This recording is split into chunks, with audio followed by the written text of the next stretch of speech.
सर्वांना नमस्कार. कसे आहात सगळे? मजेत ना? तर आत्ता मला घराबाहेर आत्या आणि आमचे हे जे काही काम करतायत त्याचा व्हिडिओ तयार करायला जायचं होतं आणि आमची ही मणी मात्र माझ्या मांडीवर बसली होती. मग मी तिला हळूच खाली सोडलं आणि तुम्ही बघू शकता मी इथं घराबाहेर आलेली आहे.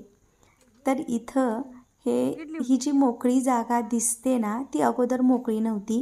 तर इथं शेतीतील ठिबकच्या ज्या पाईप आहेत त्या पडलेल्या होत्या. त्या बघा तुम्हाला दिसतात.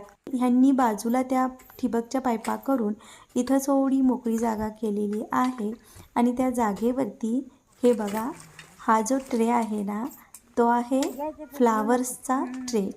तर त्यामधले फ्लावर्स इथं लावायचे होते. त्यासाठी आत्यांनी आणि ह्यांनी इथं जागा करून घेतली आणि त्या जागेमध्ये खूप पट अशा सऱ्या सोडून घेतलेल्या आहेत. त्याच्यावर लावायला लागतंय ते बोंड्यावर. आणि हे काम चालू असतानाच इथं आलेत अनु आणि संकू, ही 2 मुलं जी आमचं कधीही असं बाहेरचं काम सुरू असलं की आम्हाला मदत करायला येतात. आणि ही दोघं आता पाहतायत की आमचे हे कशा प्रकारे सरी सोडत आहेत.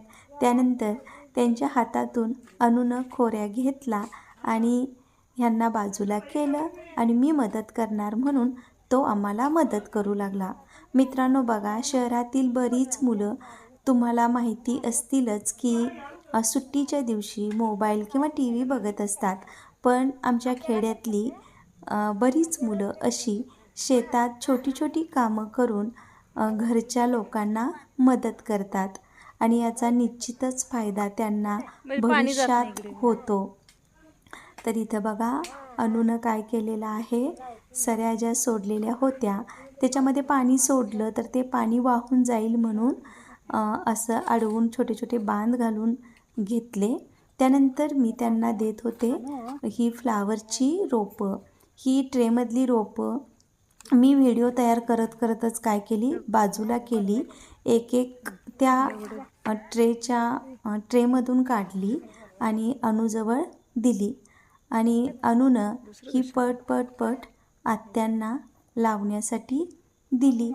तो बघत होता म्हणजे देत तो बघत होता की कशा प्रकारे आत्या ती रोपं लावत आहेत.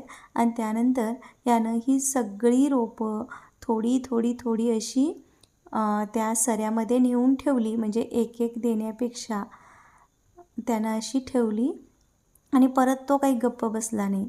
परत त्याला लावायची उत्सुकता होती ही फ्लावरची रोपं, म्हणून त्यानं परत काय केलं, याला आम्ही आगऱ्या मारणे असं म्हणतो. तर ह्या जिथं अजून आगऱ्या मारायच्या राहिलेल्या होत्या, म्हणजे हातानं लावताना थोडा कठीण भाग लागत होता, तिथं त्यानं त्या आगऱ्या अशा मारून घेतलेल्या आहेत. आणि परत त्यानं सुद्धा काही रोपं लावली स्वतः. अजून तो काय करतोय, तर त्या सरीमध्ये जे दगड वगैरे आहेत ते बाजूला केले आणि त्यानं थोडी रोपं आम्हाला लावू लागली आणि थोड्याच वेळात रोपं लावून झाल्यानंतर हे बघा किती मोठा पाऊस पडलेला आहे. मी बोलत आहे ते सुद्धा तुम्हाला ऐकू येत नाही. इतका मोठा पाऊस सध्या पडत आहे.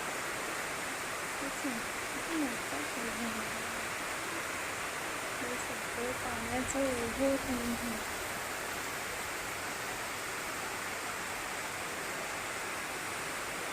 तुम्ही बघू शकता. हे बघा किती मोठा पाऊस जोराचा झालेला आहे. हे सगळं बघा की रस्त्यावर आणि शेतातसुद्धा सगळीकडं पाणी साचलेलं दिसत आहे. आत्ता ह्या दिवसामध्ये म्हणजे सप्टेंबर महिना सध्या चालू आहे आणि या महिन्यामध्ये असा अचानकच खूप मोठा पाऊस, जिथं ढग उतरेल ना तिथं खूप मोठा पाऊस पडतो आणि सगळं पाणीच पाणी होतं. हा पाऊस गावात सर्वत्र नसतो. जिथं ढग उतरलेत ना तिथं हा पाऊस पडतो. बघा, हे पाण्याच्या लोटच्या लोट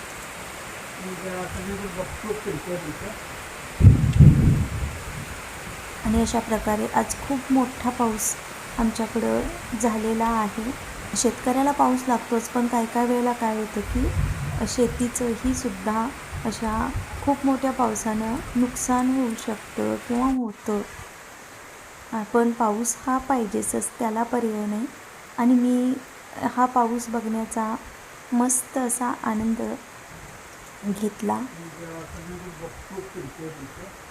तर तुम्हाला हा व्हिडिओ कसा वाटला हे अवश्य कमेंट करा आणि अशाच प्रकारच्या नवनवीन व्हिडिओसाठी आमच्या चॅनलला सबस्क्राईब करा. धन्यवाद. चला पुन्हा भेटू नवीन व्हिडिओसोबत.